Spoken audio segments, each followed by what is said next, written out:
नमस्कार। राजस्थान और कर्नाटक में कांग्रेस का हाई वोल्टेज ड्रामा खूब सुर्खियां बटोर रहा है। आज राजस्थान में सचिन पायलट ने कांग्रेस छोड़ने के संकेत देते हुए बीजेपी के स्लोगन सबका साथ सबका विकास से अपने संबोधन को शुरू किया और भारत माता की जय के साथ पायलट ने अपने संबोधन को खत्म करते हुए भारतीय जनता पार्टी का दामन थामने वाली खबरों पर पक्की मोहर लगा दी।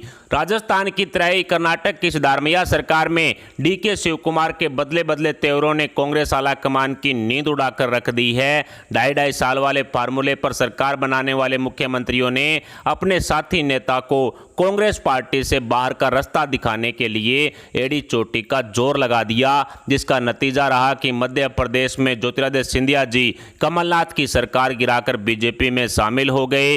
राजस्थान में अशोक गहलोत को झटका देते हुए सचिन पायलट ने आज भारतीय जनता पार्टी का दामन थामने वाला संकेत दे दिया और ये दोनों ही नेता 2.5 साल बाद मुख्यमंत्री की गद्दी पर बैठने वाले कांग्रेस आला कमान के लॉलीपॉप का शिकार हुए थे।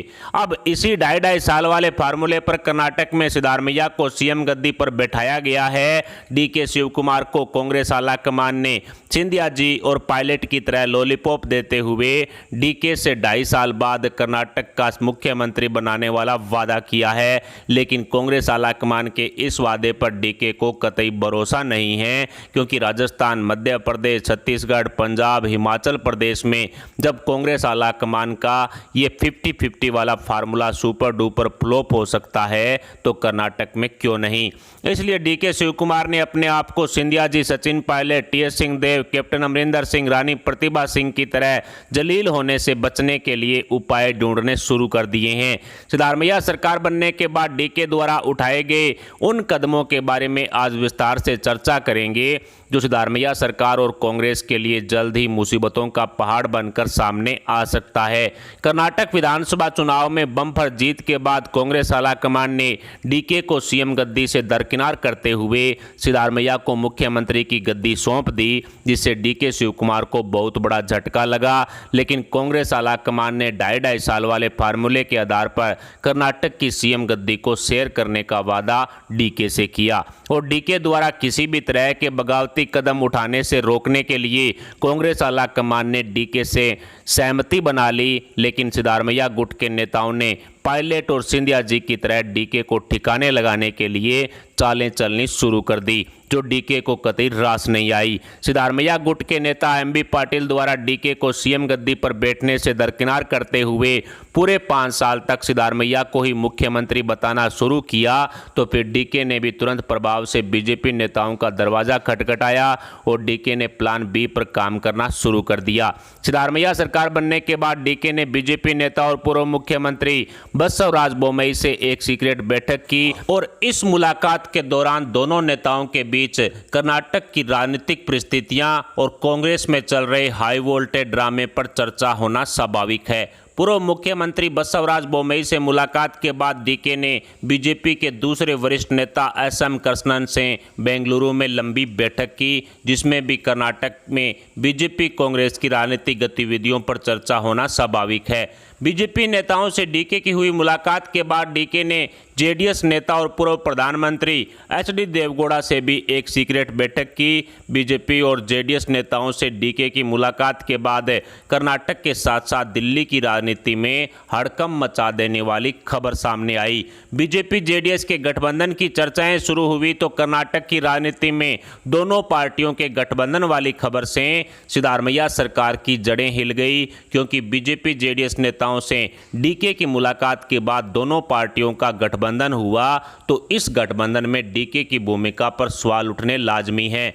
ऐसे में दबे पांव खबरें निकलकर सामने आई कि सिद्धारमैया सरकार को झटका देने के लिए डीके के इशारे पर ही बीजेपी जेडीएस का गठबंधन हुआ है। लेकिन इन खबरों में कितनी सच्चाई है ये तो आने वाला वक्त ही बताएगा, जब बीजेपी जेडीएस के गठबंधन पर आधिकारिक खुलासा होगा। लेकिन इतना तय है कि डीके शिव कुमार इस गठबंधन का फायदा जरूर उठाएंगे, क्योंकि डीके को सीएम से नीचे कोई पद पसंद नहीं है और ये खुद डीके अपने समर्थकों को कह चुके हैं कि आपने मुझे मुख्यमंत्री बनाने के लिए खूब वोट दिए, लेकिन गांधी परिवार के सामने डीके को झुकना पड़ा और बड़ों का मान रखते हुए डीके ने सीएम पद की दावेदारी से अपने कदम पीछे हटा लिए थे। लेकिन डीके ने अपने समर्थकों को यह भी कहा कि आप धैर्य रखिए, जल्द ही आप मुझे मुख्यमंत्री की गद्दी पर बैठा हुआ देखेंगे। अब कर्नाटक की राजनीति में सबसे बड़ा सवाल ये उठ खड़ा हुआ है कि डीके के पास ऐसा कौन सा फार्मूला है जिससे वो कर्नाटक की सीएम गद्दी पर बैठ सकते हैं। कर्नाटक की राजनीति में उठे इस सवाल का जवाब तलाशने की जब कोशिश हुई तो खुलासे के बाद डीके के प्लान बी और प्लान सी ने कांग्रेस पार्टी में हड़कंप मचाकर रख दिया। अब तक कर्नाटक की राजनीति में दबे पांव डीके की बगावत वाली चर्चाएं तेज थी, जो अब एक नया मोड़ ले चुकी है। दरअसल कर्नाटक कांग्रेस की सिद्धारमैया सरकार ने कुछ ऐसे फैसले लिए हैं जो कांग्रेस पार्टी की विचारधारा को दर्शाते हैं। सिद्धारमैया सरकार ने बीजेपी सरकार में बने गो हत्या रोकथाम कानून को खत्म करने, जबरन धर्मांतरण कानून की समीक्षा कर उसे रद्द करने, बजरंग दल आरएसएस पर प्रतिबंध लगाने आदि हिंदुओं को ठेस पहुंचाने वाले फैसले लिए हैं। लेकिन कांग्रेस की सिद्धारमैया सरकार के इन फैसलों के खिलाफ उतरकर डीके शिव कुमार ने कुछ ऐसे संकेत दे दिए हैं जो बीजेपी की विचारधारा से मेल भी खाते हैं और डीके के बागी होने वाले रुख भी दर्शा रहे हैं। दरअसल डीके शिव कुमार पिछले 2 दिन से मध्य प्रदेश में मौजूद थे और कांग्रेस पार्टी ने मध्य प्रदेश विधानसभा चुनाव 2023 में कमलनाथ की सरकार बनाने के लिए फ्री की रेवड़ी बांटने वाला प्लान तैयार करने और मध्य प्रदेश में कांग्रेस को जीत दिलवाने की रणनीति बनाने के लिए भेजा था। लेकिन डीके ने मध्य प्रदेश के उज्जैन में महाकालेश्वर मंदिर में पहुंचकर पूजा अर्चना की। ऐसे में एक तरफ सिद्धारमैया सरकार गो हत्या रोकथाम कानून को खत्म कर हिंदुओं को ठेस पहुंचाने वाले फैसले लेने के बारे में सोच रही है, तो दूसरी तरफ डीके ने महाकालेश्वर मंदिर पहुंचकर एक कड़ा संदेश कांग्रेस पार्टी और सिद्धारमैया सरकार को भेज दिया। इसके साथ साथ हिंदुस्तान की राजनीति में टिप्पू सुल्तान के मुद्दे पर मचे बवाल से भी डीके ने किनारा कर लिया है। टिप्पू सुल्तान पर किसी तरह की बयानबाजी से डीके ने पल्ला झाड़ते हुए कहा कि हम विकास के मुद्दे पर चर्चा करते हैं और डीके का ये कदम कांग्रेस पार्टी की विचारधारा से एकदम हटकर है। ऐसे में डीके शिव कुमार ने कई मुद्दों पर कांग्रेस पार्टी की विचारधारा से हटकर बयानबाजी की है, जो सिद्धारमैया सरकार के लिए मुसीबतों का पहाड़ बनकर सामने आ सकती है। डीके ने अपने समर्थकों के सामने मुख्यमंत्री की गद्दी से हाथ धोने वाला दर्द बयां करने के साथ साथ कर्नाटक की कांग्रेस सरकार में डीके शिव कुमार खाली हाथ रहने वाला खुलासा भी खुद डीके कर चुके हैं। डीके ने अपने बयान में स्पष्ट कहा था कि कांग्रेस आलाकमान ने कर्नाटक की सारी पावर, सारी जिम्मेदारियां सिद्धारमैया के हाथ में दी है। डीके के हाथ में कुछ भी नहीं है, डीके के हाथ पूरी तरह से खाली पड़े हैं। इसलिए मंत्री पद की मांग सीएम सिद्धारमैया ही पूरी कर सकते हैं। डीके की इस बयानबाजी के बाद उनके समर्थकों के चेहरों पर निराशा साफ देखी गई थी, जो निकट भविष्य में ही रुद्र रूप धारण कर सकती है। कर्नाटक कांग्रेस में डीके शिव कुमार के साथ 40 से ज़्यादा विधायकों का समर्थन है, जो डीके के एक इशारे पर सिद्धारमैया की सीएम कुर्सी को डगमगा सकते हैं। बीजेपी जेडीएस गठबंधन के पास लगभग 85 से 90 विधायक हैं और बहुमत के लिए 113 विधायकों की आवश्यकता पड़ती है। कर्नाटक में सरकार बनाने के लिए 113 विधायकों की जरूरत है। ऐसे में डीके गुट की बगावत कर्नाटक की सिद्धारमैया सरकार को ले डूबेगी और बीजेपी कर्नाटक में ऑपरेशन लोटस को कामयाब करने के लिए एड़ी चोटी का जोर लगा रही है। मध्य प्रदेश दौरे के दौरान डीके शिव कुमार और मुख्यमंत्री शिवराज सिंह चौहान के बीच में भी मुलाकात होना स्वाभाविक है, क्योंकि पूर्व में भी डीके कर्नाटक बीजेपी नेताओं से मुलाकात कर चुके हैं। ऐसे में मध्य प्रदेश बीजेपी नेताओं से डीके की मुलाकात होना कोई बड़ी बात नहीं है। डीके की बीजेपी नेताओं से बढ़ती नजदीकियां सिद्धारमैया सरकार के लिए संकट के बादल पैदा कर सकती है और कर्नाटक में बीजेपी के ऑपरेशन लोटस का ही प्रभाव रहा कि कर्नाटक कांग्रेस के अनेकों विधायकों ने मंत्री नहीं बनाए जाने के बाद जमकर बवाल काटा। किसी ने मुख्यमंत्री सिद्धारमैया आवास के बाहर जमकर प्रदर्शन किए, तो किसी ने कर्नाटक कांग्रेस कार्यालय के बाहर जमकर हाई वोल्टेज ड्रामा किया, तो किसी विधायक ने कांग्रेस आलाकमान को पत्र लिखकर मंत्री बनाने की मांग उठाई। लेकिन कांग्रेस के नाराज विधायकों द्वारा किए गए इस हाई वोल्टेज ड्रामे का नतीजा 0 बटा सन्नाटा निकला। कांग्रेस के नाराज विधायकों के साथ साथ विधानसभा चुनाव से ठीक पूर्व बीजेपी छोड़कर कांग्रेस में शामिल होने वाले पूर्व मुख्यमंत्री जगदीश शेट्टार और पूर्व उप मुख्यमंत्री लक्ष्मण सावदी भी सिद्धारमैया सरकार में खाली हाथ रह चुके हैं। सीएम और डिप्टी सीएम की गद्दी पर बैठने वाले नेताओं को छोटा मोटा मंत्री पद भी कांग्रेस की सिद्धारमैया सरकार में नहीं दिया गया है, जिससे जगदीश शेट्टार और लक्ष्मण सावदी का राजनीतिक भविष्य सुपर डुपर फ्लॉप होता हुआ साफ साफ दिखाई पड़ रहा है।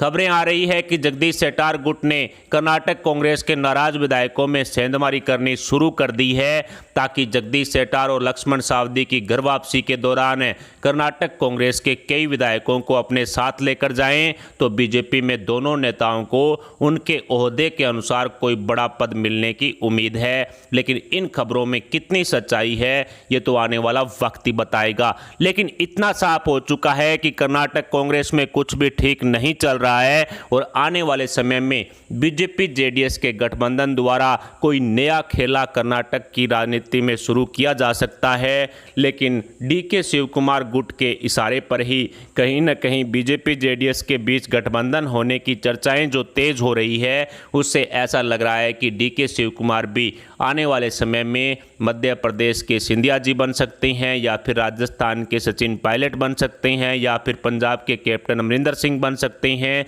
यानी कुल मिलाकर कहा जा सकता है कि कर्नाटक कांग्रेस में भी 2.5 साल वाले फार्मूले की वजह से गुटबाजी होगी और इसी गुटबाजी का नतीजा निकलेगा कि आने वाले समय में सिद्धारमैया सरकार गिरेगी। और ऐसा मैं नहीं बोल रहा हूं, बल्कि बीजेपी के फायर ब्रिगेड नेता और असम के मुख्यमंत्री हेमंता बिस्वा शर्मा साफ शब्दों में कह चुके हैं कि लोकसभा चुनाव 2024 से पहले कर्नाटक कांग्रेस के नेता आप आपस में दूर दूर हो जाएंगे, यानी कि इनके बीच में मनमुटाव इतना ज़्यादा हो जाएगा कि ये लोकसभा चुनाव 2024 तक भी इकट्ठे नहीं रह पाएंगे, जिसकी वजह से कांग्रेस की कर्नाटक वाली सिद्धारमैया सरकार गिर जाएगी। कुल मिलाकर कहा जा सकता है कि कर्नाटक कांग्रेस के हाई वोल्टेज ड्रामे में अब डीके का अगला प्लान बी और सी जो कह सकते हैं कि शुरू हो चुका है, और इस प्लान बी और सी के अंदर ऑपरेशन लोटस की कामयाबी है वो साफ साफ दिखाई पड़ रही है। बीजेपी जेडीएस का गठबंधन होने की वजह से भी, इस तरह की खबरें सामने आने की वजह से भी सिद्धारमैया सरकार की मुश्किलें बढ़ती जा रही है। फिलहाल सिद्धारमैया सरकार के इस हाई वोल्टेज ड्रामे पर आपके क्या विचार हैं? क्या डीके शिव कुमार सिद्धारमैया को बड़ा झटका देंगे? क्या डीके गुट के 40 से ज़्यादा विधायक हैं वो कांग्रेस छोड़कर के बीजेपी में शामिल होंगे, या फिर जगदीश शेट्टार, लक्ष्मण सावदी जैसे नेता कांग्रेस के नाराज विधायकों में सेंधमारी करके बीजेपी का दरवाजा खटखटाएंगे? इस पर आप अपने विचार हमें कमेंट बॉक्स में जरूर बताएं। साथ ही वीडियो को लाइक करके हमारे चैनल को सब्सक्राइब जरूर कर लें। अभी के लिए इतना ही, मिलते हैं अगली बड़ी अपडेट, अगली न्यूज, अगली खबर के साथ। तब तक के लिए जय हिंद, जय भारत।